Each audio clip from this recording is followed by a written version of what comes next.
Hi, I'm Chef Tammy Brawley from the Green Kitchen. Welcome to Heart of the Home. Today I'm going to show you guys how to make a kale pesto.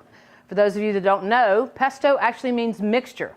While the traditional pesto is done with basil, you can take advantage of these delicious winter greens of kale or arugula, even carrot tops. And I've done collard green pesto before as well.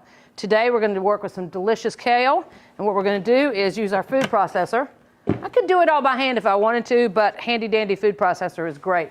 You want to take a bunch of kale and you want to, let's see if we can do this pretty. You want to take it off the stalks. You only need about 2 cups, but you do want to take those hard stalks out. So we're going to take the stalks out and put them into the food, or excuse me, not the stalks, but the leaves, into the processor.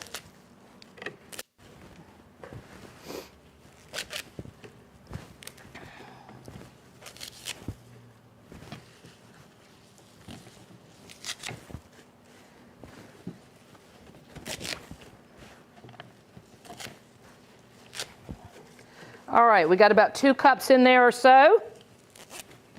And then we want to add about a half a cup of Parmesan cheese. That's pretty standard for a pesto. And then we want about a 1/4 cup pine nuts. And as much garlic as you like. In this recipe, I put only about 2 cloves. I like it a lot stronger than that usually. I am going to add a little salt, but I'm not going to add pepper at this point. If you're going to use greens such as collards or arugula or kale, they are usually a little peppery as it is, so you really want to tone down the pepper on that. And if you use one of those more bitter greens, sometimes you can add a little tablespoon of lemon juice, and that actually cut the bitterness. So we're going to go ahead and process it before we add the oil.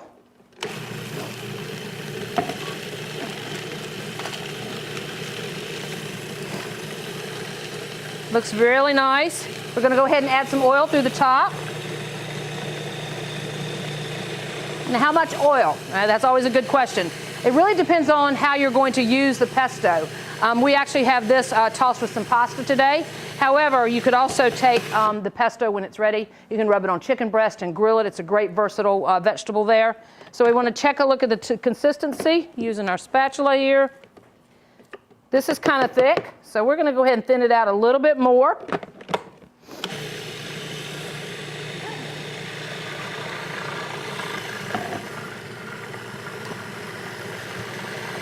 Looking pretty good.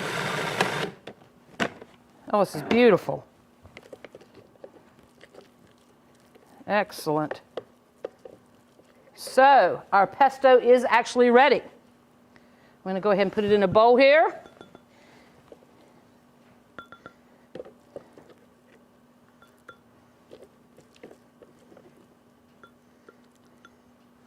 Delicious kale pesto.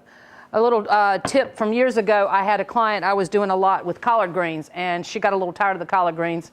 And so the next week I made collard green pesto, and she contacted me. She said, that pesto was delicious. What was it? And I had to tell her it was collard greens. So there you have it.